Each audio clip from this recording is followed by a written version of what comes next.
Listen carefully to the conversation and answer questions 1 to 5. Hi, Bill. This is my friend Charlotte. She's doing first year science too. Pleased to meet you, Charlotte. Annetta told me you want some part-time work. Now, I just have to complete your details on the computer. What's your surname? Johnston. With an E? Yes. Johnstone.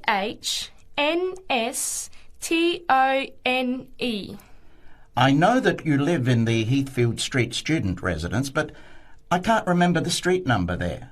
It's 126. 126. Good. And the phone number? Well, actually, I never give people that number because sometimes nobody answers or they forget to pass on the messages. So, I bought a mobile phone yesterday, but I can't remember the number. I think it's 0414 847 748. I'll just check. No, sorry, not 748. It's 749. 0414 847 749? Yes, that's right. I must try and remember it. And what sort of work are you looking for? Well, anything really, I suppose, though it depends when it is. I'd rather work during the day, if that's possible. How many hours a week were you thinking of? Oh, I'm not sure. Maybe about 10. But I need to keep at least 2 days a week free for study. Do you have any work experience? Not much, though I used to help in my uncle's shop when I was at school. OK. Well, I'll put it in, but we don't usually get shop work. What about gardening? I'd rather not. Everything I touch dies. What other kinds of work are there? Well, there's a lot of demand for house cleaning, fast food preparation and kitchen work and pizza delivery if you've held a driving licence for 12 months. I'm not sure. Can I have a look at the vacancies while you talk to Annetta?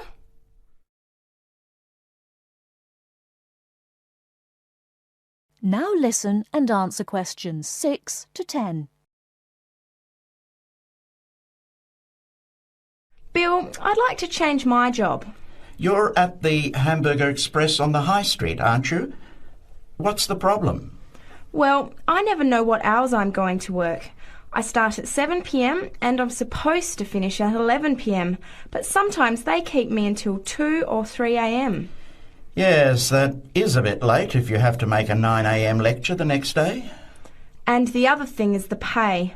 They're supposed to pay me on Thursdays, but they never pay me on the correct day, often not until Friday or Saturday. A few weeks ago, I had to wait until Sunday. They said their son was sick, so they couldn't get to the bank, but they're always making excuses. Yes, that doesn't sound too good. Would you be interested in pizza delivery? You need to have a driving licence. Yes, I've got a licence, but I think I'd like to change from working in the evening. Are there any day jobs available? Well, as I told Charlotte, there are several cleaning and gardening vacancies. And this childcare job that just came in this morning. Do you like children? Yes, I do, actually. What's the job? Let's have a look. Collect the boy aged 4 from kindergarten at 3 p.m. Pick up the other 2 girls who are aged 6 and 9 from the primary school at 3:15. You take them home and look after them. The parents will be home by 7. That sounds quite good. What about the pay? It's the same as you're earning now, 4 hours a day, Monday to Friday, so 20 hours a week. You need to contact Mrs. Alicia Thompson. Her phone number is 91045629 and she lives in Springfield. I've never been to Springfield. I hope I don't get lost. Don't worry. It sounds quite straightforward. Let's have a look at the street directory. The Thompsons live here in Tulip Street, number 252. So you catch the 631 bus, get off here next to the post office in Daisy Terrace. Walk past the post office to the corner, and on the opposite corner is the kindergarten. Then walk down Daffodil Place and cross over to the primary school. Then keep going down Daffodil Place to the corner and turn right into Tulip Street.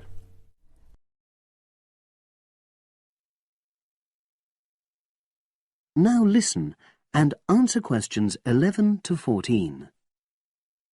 The valley and estuary of the River Trelor forms an unspoiled, beautiful landscape, rich in both wildlife and sites of historic interest. There are many ways to explore the area, and public transport links are good. It is possible to leave your car behind and travel by boat, train, or bus, with just short walks in between stops. The Trelor Valley Passenger Ferry runs between villages along the river estuary and provides a link with a train station at Barry, which is about 10 minutes' walk from the riverside village of Calton. In the past, the river was the main form of transport in the area, and as in the past, today's ferry service operates according to nature. The river estuary is tidal, and so the ferry timetable differs from day to day, according to the times and height of the tide. The ferry is also seasonal, normally running between April and September, depending on the weather. A timetable for the whole year can be downloaded from the internet by visiting www.trelorferry.co.uk. If you just want to sit and relax and enjoy the lovely scenery, you can take a river cruise to Calton and back from the nearby city of Plymouth. In the past, steamships brought early tourists along the same route. Queen Victoria and her family enjoyed such a trip in 1856. The journey is quicker these days. The round trip takes between 4 and 5 hours, depending on tides and weather. If you prefer, you can travel upriver by boat and return to Plymouth by train. All cruise boats and trains have wheelchair access. For more information and for departure times, ring Plymouth Boat Cruises on 017-528-23104. Trains run several times a day throughout the year between Calton and Plymouth, with various stops in between. They are used by both local commuters and tourists who want to enjoy the beautiful scenery. The highlight of the journey is crossing the river on the stunning viaduct, which was built at the beginning of the 20th century and towers 120 feet over the water. It is unnecessary to book, and tickets can be bought on the train. For information about fares and timetables, contact National Rail Enquiries by phone or online. The bus service in the Trelor Valley now connects all train stations and villages in the area. Especially for holidaymakers, there's a Rover ticket which can be used at weekends and on national holidays and allows unlimited journeys on those days. The Rover ticket provides great value for money and is now even cheaper than it was last year. An adult ticket costs £5.50 a day. Senior citizens can travel for £4.50, and a family ticket for up to 5 people costs just £12. Tickets can be bought on the bus.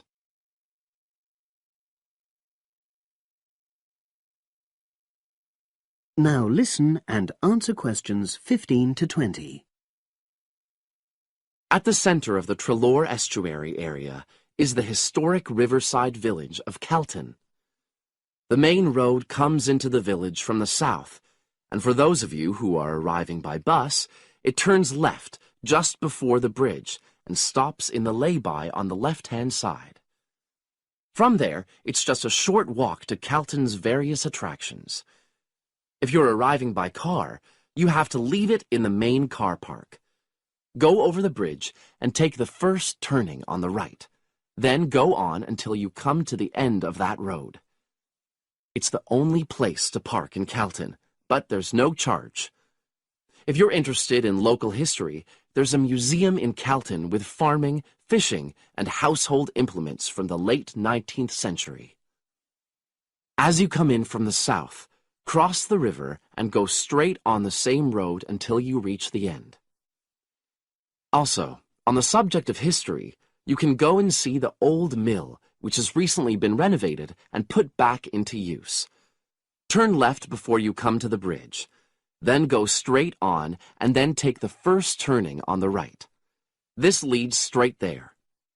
If you're interested in arts and crafts, there's a potter's studio where you can watch the artist at work. After crossing the bridge, turn left and it's the second building on the left. Finally, when you feel in need of refreshments, there's a cafe opposite the old boathouse and a picnic area near the mill.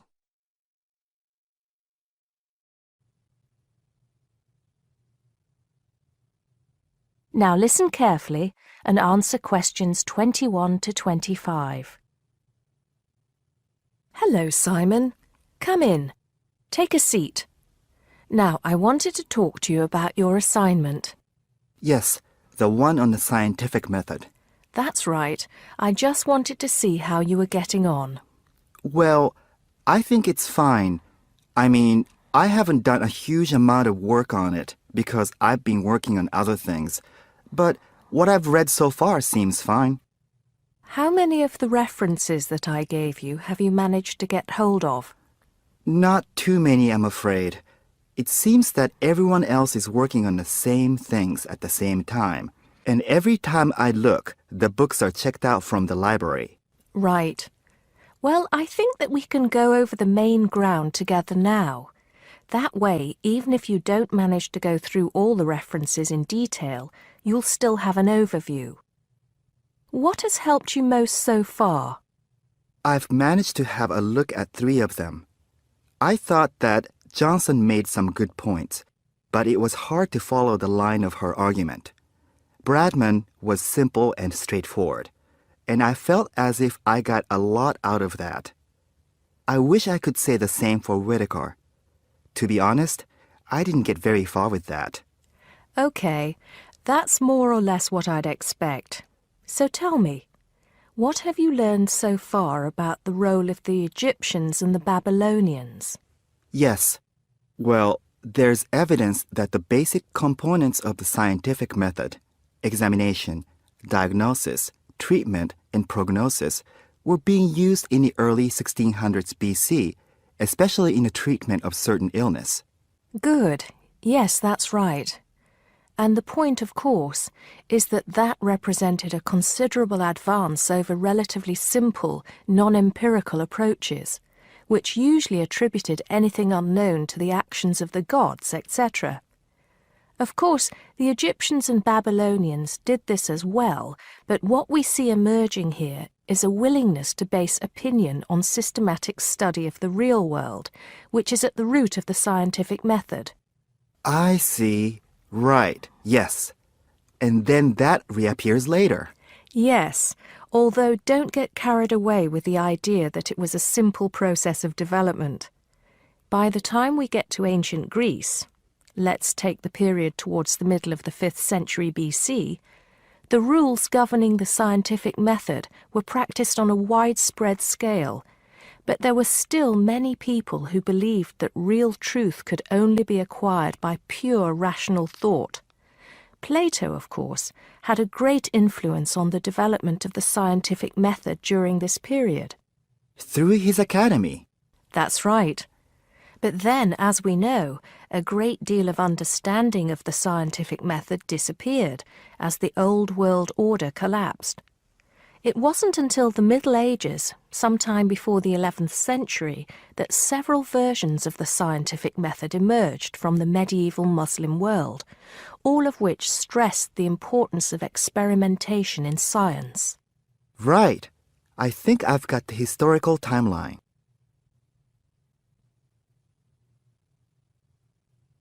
Now listen and answer questions 26 to 30.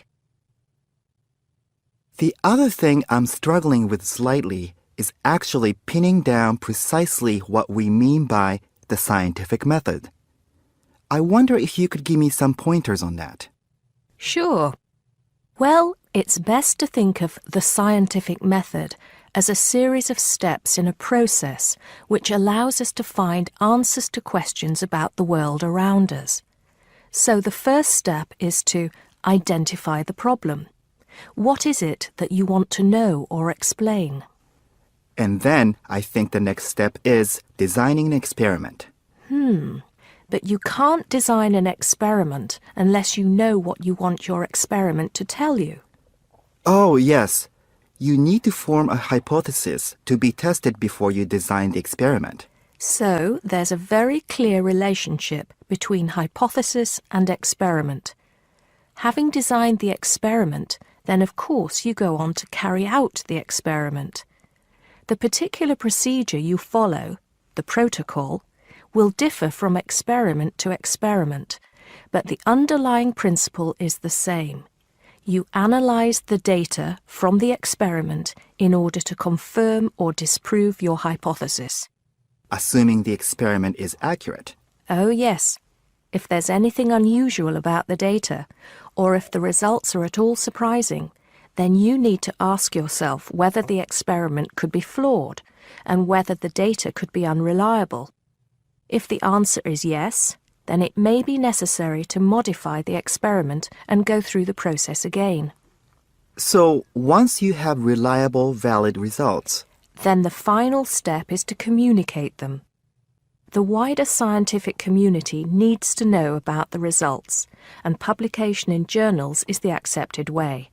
okay, I think I've got the basics. It's going to get more complicated as we begin to look at some people who have criticised the scientific method. So you need to make sure that you understand things up to this point. Let me know if you have any further problems with it.